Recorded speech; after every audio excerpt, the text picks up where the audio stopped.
유대인의 신학자인 이 반스 하버너는요, 인생의 경험의 세 가지의 유형에 대해서 우리에게 정의를 내리고 있습니다. 첫째는요, 정상에서의 나날들이라고 정의를 합니다. 무슨 말인가 하면요, 모든 일에 우리가 일을 하다 보면 가장 극적인 상황이 있습니다. 한마디로 말하면 잘 나갈 때에 그때 여러분 인생길이 있습니다. 아직 뭐 30, 40대는 아직 멀었지만 적어도 한 60이 지난 분들은 그래 그때가 있죠. 여러분 아실 거예요. 그런 날들을 정상에서의 나날들이라고 정의를 합니다. 둘째의 날은요, 일상적인 나날들입니다. 무슨 말인가 하면 평범한 날에 그냥 뭐 별 생각 없이 늘 평범하게 지내왔던 날들을 그렇게 일상적인 나날들이라고 정의를 합니다. 세 번째 날이 중요해요. 셋째를 이렇게 정의합니다. 어두운 나날들이라고 합니다. 어두운 나날들. 여러분 예상대로 어두운 날이에요. 정말 실망하고 절망하고 회의가 오고 혼란이 오고 또 고난이 오고 그런 무거운 발걸음으로 터벅터벅 걸어왔던 인생의 과정들. 이 세 가지의 삶은 우리 인생에 적어도 한 50, 60 이상이 되신 분들은 이 말씀에 많은 이 세 가지를 경험하고 이 자리에 앉아 계실 것입니다. 정상에서의 나날들, 내 인생에 뒤돌아보았을 때에 또 일상적인 나날들, 무엇보다 어둡고 괴롭고 힘든 나날들. 이 삶을 살다 보면 이 저자는요, 이 반스 하버너는요, 이 어두운 나날들을 통해서 우리에게 주는 불안감과 고통을 통해서 사람들이 우울증에 빠진다고 합니다. 그 우울증 때문에 사람이 때로는 자기를 자해하고 죽기도 하고요. 절망 때문에 결국 내가 목숨을 버리기도 하는 것이 우리의 인생의 어두운 나날들입니다. 철로 역정인데요. 제가 요즘에 철로 역정에 많이 빠져 있습니다. 철로 역정을 꼭 집에서 여러분 기회 되면 3월 말까지 꼭 2번, 3번 이상 읽어보세요. 읽든지 요즘 동영상에 참 많이 있습니다. 정말 그 속에 주는 하나의 메시지가 얼마나 일상 속에서 그 좋은 번역이 이 성경을 얼마나 많이 읽고 주님의 감동으로 적은 책인데요. 얼마나 감동이 되는지 모릅니다. 꼭 나의 삶과 똑같이 그 과정을 말씀하는 것에 큰 은혜가 있습니다. 2차 세계대전 이후에는요, 20세기의 불안한 시대라고 얘기합니다. 그리고 21세기의 현 시대를 우울의 시대라고 얘기합니다. 우리 부모님들 시대는 참 불안한 시대였어요. 6.25 전쟁도 있었고, 근데 지금은 이 불안한 시대보다는 우울한 시대입니다. 많이 정신적으로 우울하고 또 절망과 실망 가운데 사는 사람들이 많이 살아가고 있습니다. 그래서 복음주의 철학자인 케르케고르는요, 이렇게 말합니다. 절망은 죽음에 이르는 병이다. 절망은요, 실망은요, 죽음에 이르는 병입니다. 저도 많은 사람들 만나보는데요, 참 우리가 보기에는 야, 저는 차도 좋고 집도 있고 빚도 없고 돈도 많은데 늘 투덜투덜대요. 늘 그런 실망과 절망 이야기밖에 안 해요. 이것도 안 되고 저것도 안 되고. 우리가 볼 때는 참 그게 안 보이는데 불구하고 그 사람은 그 절망하고 실망하는 삶 속에서 늘 인생이 어두운 인생을 삶을 살아갑니다. 주위 환경은 참 좋아요. 그런데 그런 인생을 살더라고요. 참 어리석은 인생이죠.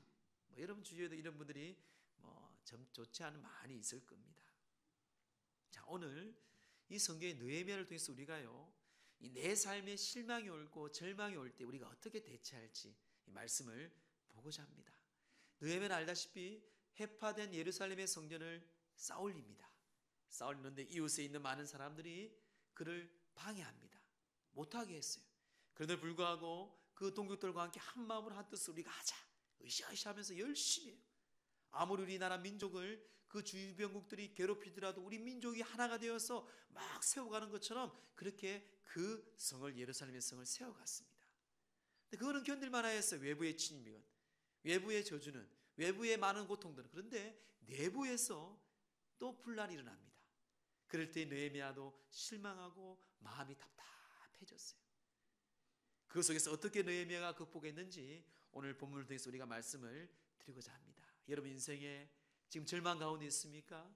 아니, 또 우리 인생을 살다 보면 실망감과 절망감은 정말 많이 옵니다. 정말 많이 와요. 오늘 이 본문을 통해서 우리 다시 한번 거울을 비춰보고자 합니다. 그래서 먼저 첫째는요, 실망이 왔을 때에 먼저 이 실망의 원인을 우리가 진단을 해야 돼요. 여러분 원인 진단은 참 중요합니다. 우리 가정이 왜? 내 삶이 왜? 이 철로 역정에 보면요, 다 자기의 실수예요. 자기의 실수. 하나님의 약속의 말씀은 분명히 이 길로 가라 그랬는데 결국 어떻습니까? 사람은요, 기웃거려요. 너무 좋잖아요. 얼마나 세상이 좋아요. 그래서 그 길로 가고 그 먹지 말라는 것을 먹게 되고 하지 말라는 것을 하게 됩니다. 얼마나 많이 합니까, 여러분? 그런 원인이 있는 거예요, 원인이. 오늘 크게 우리가 원인을 한번 파악해 보겠습니다. 주위의 산발락과 도비아 같은 많은 외부의 사람들도 공격합니다. 그 아바리아 사람들, 암몬 사람들, 이스라엘 백성들이 회복되기를 싫어하는 사람들이, 그런 민족들이 계속 외부로 공격하지만 끄떡도 안 합니다. 그래? 하지만 우리는 하나다. 그런데 함께 일하는 백성들이 투덜투덜거리는 거예요. 자, 우리 10절 말씀 볼까요? 10절 함께 합독합니다. 시작. 유다 사람들은 이르기를 흙무더기가 아직도 많거늘 짐을 나르는 자의 힘이 다 빠졌으니 우리가 성을 건축하지 못하리라. 아멘. 예. 우리가 성을 성을 건축하지 못하는 것이에요. 예. 흙무더기가 많습니다. 예. 그리고 우리가 힘이 다 빠졌습니다. 여기에 다 빠졌으니 이 말은요, 히브리어로 카살입니다. 카살. 카살이라는 뜻은요, 넘어지다, 비틀어거리다, 엎드려지다, 오락가락하다, 그런 뜻이에요. 완전히 그 말에 그 형편을 보고 본인들이 이렇게 투덜투덜대립니다. 그렇습니다. 첫째, 그 원인은요, 동료들이 부정적인 말과 행동으로 상실합니다. 실망감으로 더 좌절합니다. 흙무더기가 아직도 많다, 아직도 멀었다, 안 돼, 아직도 안 돼. 주위에 그런 사람들 있어요, 없어요? 많죠, 그렇죠? 교회도 그런 사람들 많아요. 그래서 우리 하나님의 말씀이 중요한 거예요. 그래서 기도하는 게 중요한 거예요. 저는 기도하지 않은 사람들 이야기 잘 안 듣습니다. 그 세상 이야기 할 건데 뻔할 뻔찮아. 그냥 웃으면서 들어줘요. 아, 그래요? 예, 장로님, 예, 권사님. 지금 교회는요, 진리가 있는 곳이고요, 교회는요, 복음이 있는 곳이고요, 그 교회는요, 진리의 말씀대로 살아가는 곳이 교회입니다. 그리스도도 마찬가지. 그리고 진리가 있는 곳은요, 진리의 사람들이 오게 돼 있고 관심 있는 사람들이 그 향기를 맡아 오게 돼 있는 것이. 이 교회는 어떻게 하면 부흥시킬까, 뭐 어떻게 하면 사람들을 모을까, 그런 세상적인 고민이 아니에요, 여러분. 내가 얼마나 우리가 교회가 진리 위에 서가고 있는지, 하나님의 뜻을 세워가고 있는지, 이것을 날마다 우리는 점검하면서 내 자신을 긍정해야 돼요. 여러분 가정과 자녀들을 긍정해야 됩니다. 하나님은 그런 자들을 지금까지 인도하셨고 앞으로도 그 자를 통해서, 그 교회를 통해서, 그 민족을 통해서 하나님은 사용하시거든요. 여러분, 동료들의 부정적인 말과 행동에 실망하지 마세요. 앞으로도 많을 거예요. 앞으로도 많습니다. 절대로 그런 김빼기 작전, 그런 비난에 절대로 여러분들이 고개 숙이지 말고 담대하시기 바랍니다. 또한 사람은 실망하는 가장 큰 이유는요, 할 수 있다는 자신감을 잃어버릴 때예요. 참 큰 고통이죠. 느헤미야는요, 그런 흩어져 있는 그 사람들의 마음 가운데 그들이 10절의 말씀 보세요. 흙무더기가 아직도 많거늘 짐을 나르는 자의 힘이 다 빠졌으니, 그 뒤에 말씀을 보셔야 돼요. 우리가 성을 건축하지 못하리라. 우리가 성을 건축하지 못할, 완전히 무엇이에요, 여러분? 자신감을 잃어버려 희망을 상실하게 합니다. 둘째는 그렇습니다. 희망을 상실하게 되는 것이에요. 희망이 상실될 때는요, 실망감이 찾아옵니다. 뭐 투덜투덜 될 수도 있어요. 물론 그게 투덜투덜 되는 게 그게 하나의 시작이지만 결국은 안 돼. 이제 다 끝나. 안 돼. 정말 그러면 우리 가까운 동료들이, 특별히 영적인 리더들요, 가정에서는 부모들이에요. 부모들, 옛날에 우리 어머니들 어땠습니까? 아버지는 어땠습니까? 아버지의 기억은 제가 좀 나빠서 그런지, 어머니들 어땠습니까? 어머니 끝까지 그 자식들을, 제 아버지도 좀 바깥으로 좀 다녔거든요. 근데 어머니는 그 자식들에게 늘 희망을 줬어요. 보리밥도 없는데 고구마 먹고 늘 희망을 주었어요. 그런데 막상 그 자리에 여러분 희망이 아닌 눌러버리고 있어요. 희망이 없어 보였어요. 그 인생은, 그 가정은 완전히 파탄될 거예요. 민족도 그렇습니다. 가정도 마찬가지, 교회도 마찬가지예요. 여러분, 실망감은요, 희망을 상실하는 말, 희망을 상실할 때에 자신감과 마음의 의욕이 다 상실하게 되어 있어요. 그런 절망이 찾아오고 절망과 그 실망 가운데 우울증에 빠지고 자기 인생의 실패자로 그들은 결단하게 되어 있습니다. 그들은 그렇게 희망을 상실하게 만들었습니다. 또한 셋째는요, 세상의 말을 믿고 두려움에 사로잡혔어요. 이런 분들 많죠. 요즘 가짜 뉴스가 많은데 세상의 말을 믿는 거예요. 말을 믿으니까 당연히 두려워하고 불안하잖아요. 자, 우리 11절 말씀 보세요. 11절 시작. 우리의 원수들이 이르기를 그들이 알지 못하고 보지 못하는 사이에 우리가 그들 가운데 달려 들어가서 살육하여 역사를 그치게 하리라 하고. 소문이 들립니다. 뜬 소문이에요. 이 이야기는 헛소문이에요. 근데 그런 소문이, 야, 원수들이, 야, 그들 봤지? 그 암몬 족속들, 야, 도비아바, 야비아 그네들이 모여가지고 이제 우리를 몰살시키려고 한대. 우리가 성을 쌓으려고 하는데 이 성을 쌓는 이 역사를 그치게 한대. 그래? 안 그래도 불안한데? 안 그래도 누가 어떤 우리 지파장님이, 우리 장로님이, 우리 전도사님이 안 된다, 안 된다 그러는 거 내가 들었어. 그 가운데 갑자기 그 세상에 들리는 말에, 소문에 두려움이 있는 거예요. 얼마나 실망하겠습니까? 대부분 사람들이 여기에서 무너집니다. 여러분, 기억해야 돼요. 아무리 내 인생에 병들고 가난하고 힘들고 앞뒤가 막혀 있을지라도 우리 하나님은요, 우리에게는 두려움을 주지 않습니다. 여러분, 디모데후서 1장 7절 봤어요. 하나님이 우리에게 주시는 것은 두려워하는 마음이 아니에요. 하나님이 우리에게 주시는 마음은요, 두려워하는 마음이 아니에요. 어떤 악조건이 있을지라도요, 제 믿음의 삶을 뒤돌아보더라도요, 어떤 악조건이, 세상은 두려움을 줍니다. 마귀는 두려움을 주지만 하나님은 절대로 두려움을 주지 않아요. 요셉 보세요, 여러분. 바울과 실라를 보세요. 얼마나 우리에게 많은 성경에서 많은 건 증거를 하고 증명을 하고 있습니까? 왜 불안하죠? 왜 두려워하죠? 그래요, 그것 때문에 불안한 거예요. 그것 때문에 불안하고 그것 때문에 두려워한 거예요, 여러분. 오늘 이 느헤미야도 우리에게 이 말씀을 소개하면서 두려워하지 말라고 합니다. 여러분, 이사야 말씀을 기억나십니까? 두려워하지 말라, 내가 너와 함께함이라. 놀라지 말라, 나는 내 하나님이 됨이라. 내가 너를 굳세게 하리라. 참으로 너를 도와주리라. 참으로 나의 의로운 오른손 너를 붙들리라. 아멘. 내가 너와 함께하리라. 두려워하지 말라. 하나님이 계속 말씀하세요. 근데 마귀는 계속 자식들을 생각할 때마다, 물질을 볼 때마다, 여러분, 앞으로 21세기의 믿음은요, 성화입니다. 성화. 아무리 내 인생의 교회 안에서 여러분들이 직분과 많은 조건이 갖출지라도 내 인생의 삶에, 여러분 직장에서와 가정의 그 삶에, 내 삶에 거룩한 삶이 없으면 교회와 그리스도인들은 힘을 잃어가게 되어 있어요. 분명히 그런 교회는 문 닫게 되어 있습니다. 그 신앙인들은 철로 역정에 보면은 천국의 도성에 들어갈 수가 없어요. 이게 여러분 성경의 말씀입니다. 믿음, 제가 계속 강조하죠. 믿음은 대충 믿는 게 아니에요, 여러분. 세상은 좀 대충 할 수 있을 거예요. 제가 말씀을 준비하면 준비할수록, 하나님을 말씀 읽으면 읽을수록 늘 계속 주는 말씀이 그거예요. 믿음은 참이다, 진짜다, 온전하다. 그런 교인들에게, 그런 성도들에게 너가 목사로서 크고 작고를 떠나서 작지만 진짜를, 그 진짜이신 예수 그리스도를 믿는 그 믿음을 내가 말씀으로 심어주고, 그런 거룩한 부담감을 가지고 두려웠고 떨리는 마음으로 강단에 서라고 주님이 계속 말씀하고 있습니다.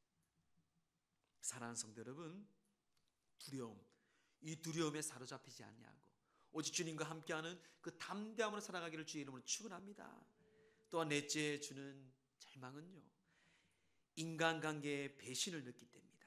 인간관계의 배신을 느낄 때, 이게 이제 마지막에 우리에게 주는 큰 시험이죠. 내가 믿었던 사람, 내 가장 가까운 부모, 친구, 친척들, 배우자, 오늘 나는 참 그런 일들이 많더라고 생각보다. 12절 말씀 보세요. 12절 시작. 그 원수들의 근처에 거주하는 유다 사람들도 그 각처에서 와서 10번이나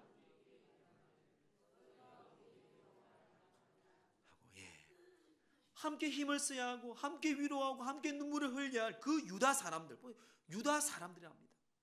근처에 사는 유다 사람들이 그들이 이 암몬 사람들과 방해하는 사람들에게 청탁을 먹었는지 아니면 위협을 했는지 뭐 현혹이 됐는지 모르지만 그들이요 찾아왔어. 야 그러지 마. 그냥 우리와 함께 와서 우리와 함께 이곳에 와. 계속 그것도 몇 번 여러분 10번 10번. 한 번 두 번도 아닙니다. 오늘 성경 말씀에 10번이나 찾아왔어. 야 믿음 생활 대충 해. 야 뭐 그 예물을 드려. 뭐 그렇게 해. 하나님 분명히 나의 삶에 사명을 주셨고 믿음이 어떤 삶인지 우리에게 말씀하였는데 계속 그것도 나와 가까운 신뢰하고 믿는 사람은 믿으면 안 돼요. 사람은 여러분 사랑해주고 섬겨주고 존중해야 할 게 사람입니다. 믿을 대상은 아니에요 여러분. 사람은 그를 사랑해줘야 돼요. 그게 성경이 우리에게 말하고 있거든요. 그 종족들에게 배신을 느낍니다. 얼마나 힘들겠습니까 여러분. 이거는 뭐 더 이상 사실 외부의 침략보다 우리나라 역사를 봐도 내부의 일 때문에 얼마나 나라가 많이 무너졌습니까? 우리끼리 싸웠어. 조선 역사도 마찬가지고요. 세계 역사들도 마찬가지예요. 거의 뭐 외부의 침략에서는 한 몇 프로 안 됩니다. 거의 내부에서 타락하고 내부의 욕심적으로 그에서 많은 나라가 무너지는 것은 우리는 역사를 통해서 알게 되죠. 교회 안에도 마찬가지입니다. 우리가 그래서 이 인간관계의 배신을 느낄 때 조심하고 우리가 봐야 됩니다. 자 그러면 이제 중요한 게 있어요. 그러면 이 실망감을 헤쳐나가기 위한 우리의 신앙의 삶. 느헤미야는 어떻게 했습니까? 첫째는요, 공동체가 함께 기도했습니다. 기도했어요. 공동체가 함께. 자, 우리 9절 말씀 보세요. 우리가 우리 하나님께 기도하며. 우리가 우리 하나님께 기도하였다. 4장 4절을 보세요. 우리 하나님이여 들으시옵소서. 우리가 업심여김을 당하나이다. 하나님이여 들어주소서. 하나님께 기도했어요. 느헤미야가 기도했습니다. 또 느헤미야가 함께 우리가 동역자들이 함께 모여서 기도했습니다. 사람들에게 비웃음을 당하고 비판을 당하고 방해를 받고 힘을 잃어버림에도 불구하고 그 실망감이 몰려올 때에 절망감이 몰려올 때에 느헤미야가 가장 제일 먼저 한 것이 바로 기도입니다. 사람을 찾고 세상을 찾은 것이 아니에요. 저는 우리 청년들에게 늘 강구하고 싶어요. 세상에 나가면 많은 유혹들이 있습니다. 직장에 가서도 많은 유혹들이 있어요. 그런 유혹에서 넘어져서 내가 진급을 합니다. 그럼 그 다음 진급에도 그렇게 사기를 치고 거짓말을 해야 돼요. 또 그 다음 진급에도 또 그렇게 이러면 인생은요, 내가 정직하지 않고 진실하지 않으면 그 삶 속에서 평생 그렇게 살아갑니다. 한번 여러분 경험해봤잖아요. 거짓말 한 번 하면은 한 번이 끝납니까? 또 그 거짓말에 또 그것을 감추기 또 다른 거짓말을 하게 돼 있어요. 직장 생활도 마찬가지예요. 사장은 회장은요, 정말 정직한 회사라면 다 압니다. 이 사람이 진짜인지. 시간이 지나면 알아요. 여러분. 기도, 이게 하나님께 신실한 종의 정직한 모습입니다. 세상과 대응하지 않았습니다. 싸우지 않았습니다. 하나님께 기도하고 그 문제를 가지고 주님 앞에 나왔습니다. 여러분 새벽 예배 왔어요. 여러분 금요 성령 집회를 와서 여러분 부르시면서 마음껏 기도하세요. 하나님이 모든 게 얼마나 많이 허락하였습니까? 하나님을 믿는다면 그 믿음 안에서 주님을 우리가 경험해야 되잖아요. 빌립보서 4장 6절 보세요. 아무것도 염려하지 말고 다만 모든 일에 기도와 간구로 너희 구할 것을 감사함으로 하나님께 아뢰라. 감사함으로 하나님께 아뢰랍니다. 염려와 근심은 아무 소용이 없습니다. 저도 염려와 근심을 많이 해봤죠. 염려와 근심한다고 해서 바뀌어지는 거 하나도 없더라고요. 오히려 그 시간에 기도하세요. 기도할 때에 우리 환경과 상황을 새롭게 바꿔줄 줄 믿습니다. 지난 목요일날 장신대에 박사 졸업한 박사들의 모임이 있었어요. 박사들이 어마어마한 제가 제일 부족해요. 모임 가운데 그때 토크 주제가 이 땅의 영적 리더들의 방향이라는 주제로 서로 이야기를 나눕니다. 제가 가만히 듣고 있었어요. 워낙 기라성 같은 사람들이 많아가지고 교수님이 이야기도 하고 이런저런 이야기하는데 한 분 이런 이야기를 하더라고요. 자기가 모임이 있는데 정말 훌륭한 각 교계의 훌륭한 박사도 훌륭한 그런 교수들 모임이 있는데 그들이 신학을 연구하면서 이 성경을 연구하면서 서로 이야기를 나누는데 얼마나 깊이 연구하는지 모른대요. 깊이 정말 연구하고 자기도 몰랐던 그런 학문적인 이야기를 듣는데 근데 중요한 것은요, 그가 그 모임에서 빠져나왔대요. 그게 뭔가 하면은 그들의 삶의 실존의 영성이 없다는 거예요. 말씀을 많이 쪼갭니다. 많이 지적도 해요. 근데 그들의 삶에 영권이 없는 영권이. 영적인 삶의 실제, 믿음의 실제의 그런 영성이 없는 거예요. 자기는 그다음부터 안 나갔다 그러더라고요. 그래서 한 교수님이 또 얘기하더라고요. 그래서 자기도 한동안은 그렇게 그런 모임을 상당히 지향했는데 지금은 기도하는 모임 가운데 살아가는데 얼마나 기쁜지 모른다. 내 삶에 숨통이 있고 기쁨이 있다고 이야기합니다. 사랑하는 성도 여러분, 기도, 이 기도는 하나님께서 우리에게 주시는 특권입니다. 그래서 D.L. 무디는요 이렇게 이야기합니다. 기도는 하나님의 자녀가 가진 가장 강력한 무기이다. 할렐루야. 하나님이 자녀가 가진 가장 강력한 무기예요. 여러분, 기도를 쉽게 생각하지 마세요. 저는요 복음을 전하고 예수님의 그리스도로 영접한 그분들의 꼭 기도를 가르칩니다. 이제는 당신은 어린아이 같지만 예수님이 인침을 받았고요, 하나님의 자녀가 되었습니다. 그 자녀는요 주님께 매일 기도해야 됩니다. 지금 여러분들 당신의 기도는 하나님이 잘 들으십니다. 어린아이 같은 신앙이니까 믿음으로 기도하세요.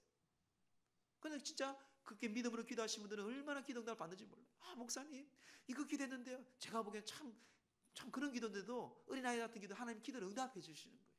왜요? 하나님의 자녀된, 하나님의 자녀가 가진 가장 강력한 무기고 특권이에요. 특권. 여러분, 어떤 일이든지 그런 기도의 귀한 유산, 또 이 교회뿐만 아니라 여러분 가정의 삶에 심고 선포하기를 주의 이름으로 축원합니다. 둘째는 이 신앙의 이 결단, 실망함을 어떻게 헤쳐나갈까요? 지금 상황 속에서 기도와 그리고 최선을 다해야 최선을 다해야 됩니다. 그는 기도하면서 형 상황에서 최선을 다하고 노력하였습니다. 우리 9절 말씀 함께 합독합니다. 시작.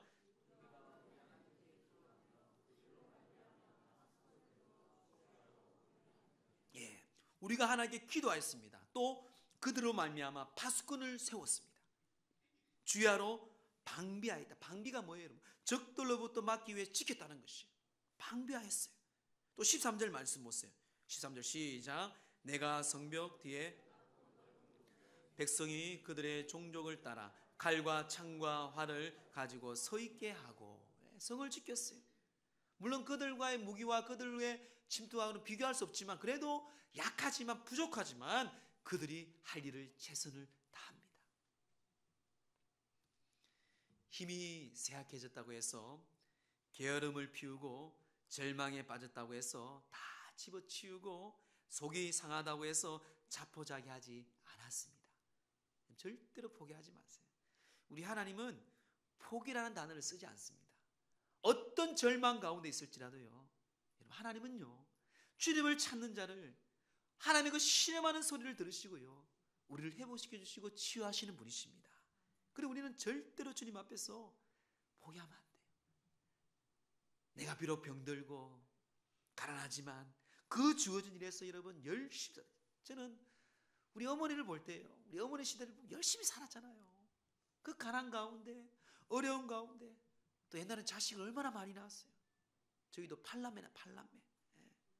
저희 어머니가 5개까지는 날만 하더라, 6개부터는 무섭더라 그러더라고요. 예. 팔남매 얼마나 많이. 그러면서 포기하지 않아요.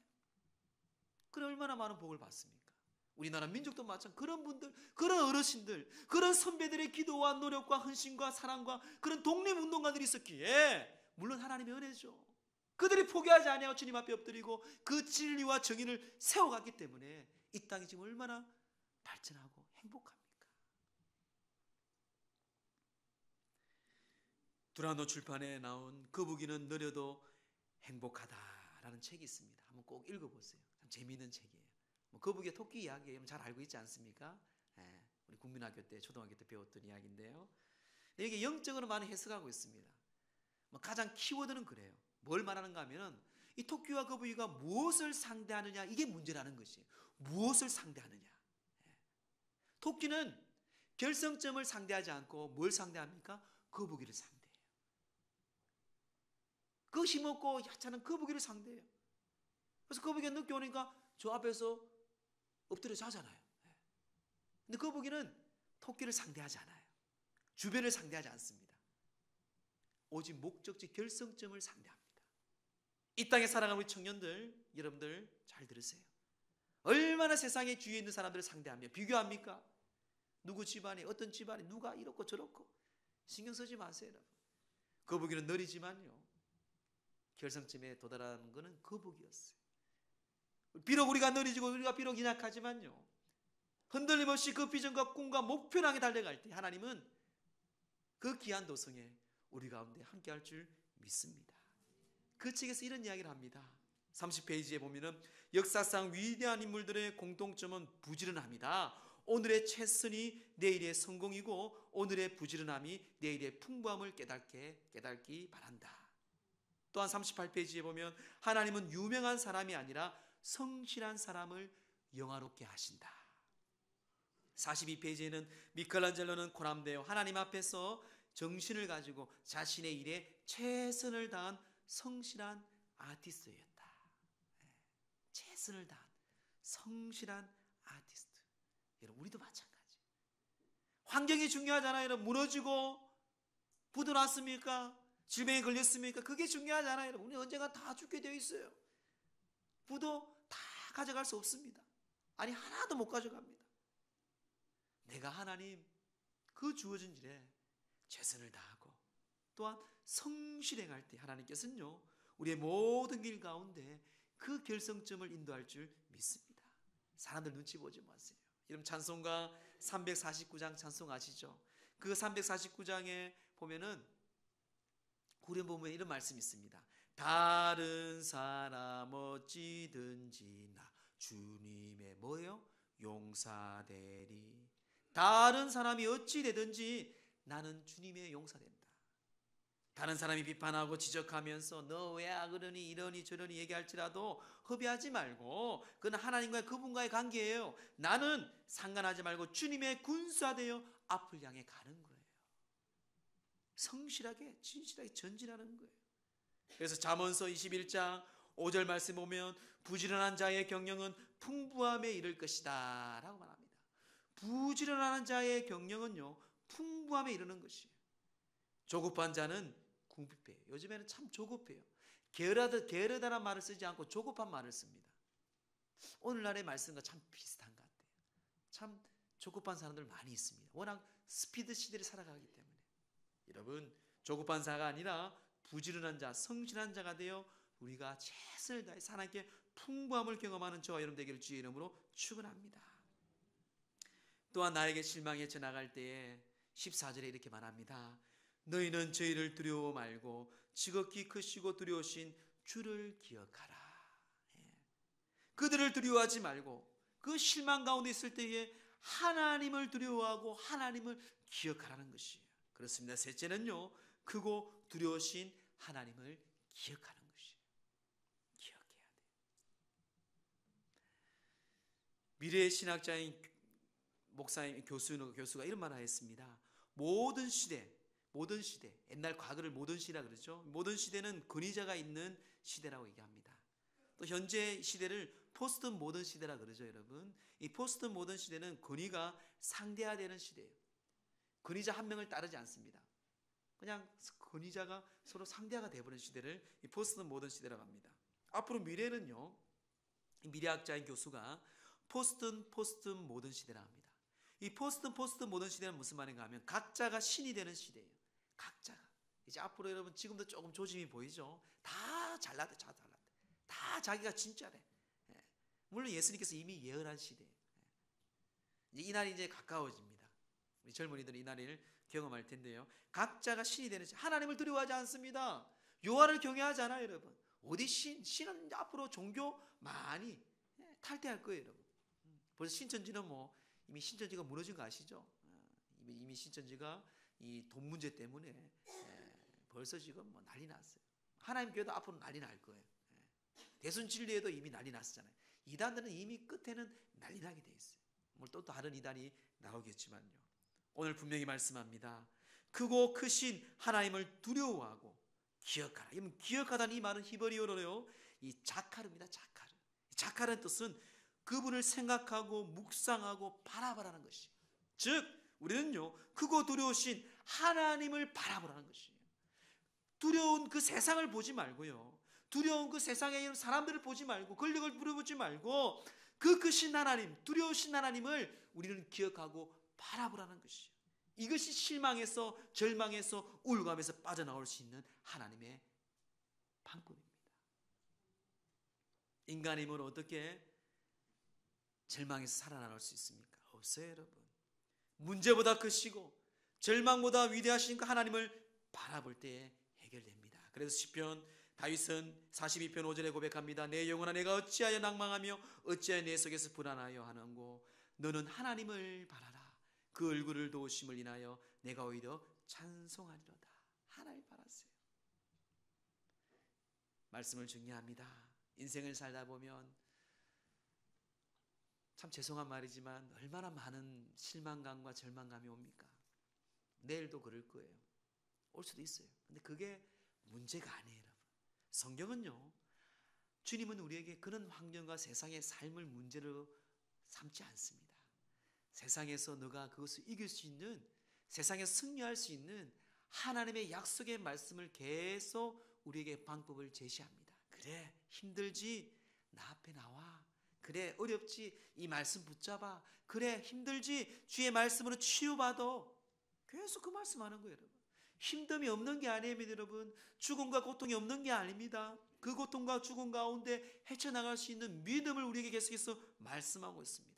그래서 오늘 끝으로 15절 말씀 보세요. 하나님이 저들의 꾀를 패하셨다. 하나님이 저들의 꾀를, 그 악한 꾀를 완전히 패하셨어요.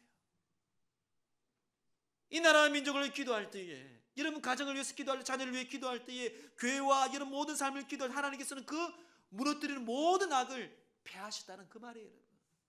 하나님께 붙들릴 때, 주님만 바라볼 때, 기도할 때, 내 주어진 일을 최선을 다할 때에 속지 마세요, 여러분. 16절도 보세요. 그때부터, 16절 이후에는 그때부터 이제는 역전이 되겠죠. 사정이 달라집니다. 사랑하는 성도 여러분, 실망이 왔을 때 먼저 실망의 원인을 진단하라 그랬어요. 첫째 동료들의 부정적인 말과 행동 때문에 상실했다 그랬어요. 희망이 상실될 때 실망함이 온다고 했습니다. 세상의 말을 믿고 두려워할 때 우리가 실망함이 온다고 했어요. 그리고 인간관계에 가까이 있는 사람을 통해서 배신을 당할 때 자살할 만하죠, 여러분. 세상은 그래요. 하나님은 그렇게 말하고 있지 않습니다. 그럴 때에 어떤 상황이 있을지라도 여러분 꼭 기억하세요. 실망을 헤쳐나가는 그 결단은요, 하나님께 기도하는 거예요. 가족끼리 기도하세요. 가족에 문제가 있다면. 그래, 중보자들이면 중보자들 서로 위해서 기도하세요. 그리고 둘째는 지금 상황 속에서 여러분 최선을 다하세요. 병들었습니까? 아픔이가 그 안에서 하나님께 할 수 있는 최선을 다하세요. 성실히 가세요. 그리고 무엇보다 크고 두려우신 하나님을 기억하고 주님만을 바라보세요. 하나님은 그 답을 우리에게 주십니다. 나폴레옹이 유배지에서 유명한 한 말이 있습니다. 나폴레옹이 이런 말을 했어요. 오늘의 불행은 언젠가 내가 잘못 보낸 시간의 보복이다. 유배지에서 무슨 말입니까, 여러분? 지나간 시간을 되돌릴 수 없지만요, 오늘 지금 이 시간에 잘못을 사용하면, 오늘 이 시간, 여러분 우리의 시간을 잘못을 사용하면 앞으로 찾아오는 오늘을 만날 때에 그것이 나의 복수가 된다는 그 말이에요, 여러분. 저도 그런 경험이 있고 이런 경험이 있을 거예요. 제가 늘 우리 아들에게 하는 말이 있어요. 아들아, 지금 너가 늘 요즘 애들 오락하잖아, 오락. 뭐 그 때가 있겠죠. 저는 별로 걱정 안 합니다. 아들아, 네가 지금 하는 일에 앞으로 10년 후에 너의 모습이다. 네가 찾아오는 그 하루가 될 거다. 경험하신 분들은 아실 거예요, 그렇죠? 그래서 여러분 기억해야 돼요. 어떤 실망이 올지라도요, 어떤 희망이 잃어버릴지라도요, 세상이 나를 두려워하게 할지라도요, 주위 아무리 나를 배신하고 나를 떠날지라도 나를 떠나지 않은 하나님 앞에 우리가 무릎 꿇고 기도해야 돼요. 내 생명 다할 때가 내가 주어진 일을 최선을 성실히 진실히 행해야 돼요. 그리고 세상을 바라보는 것이 아니고 나를 지으시고 나를 창조하시고 나를 구원하신 우리 하나님만을 바라볼 때에 그 실망과 좌절 가운데서도 헤쳐나가고 믿음으로 우리에게 주는 풍요한 은혜가 교회와 여러분 가정에 넘치기를 주의 이름으로 축원합니다.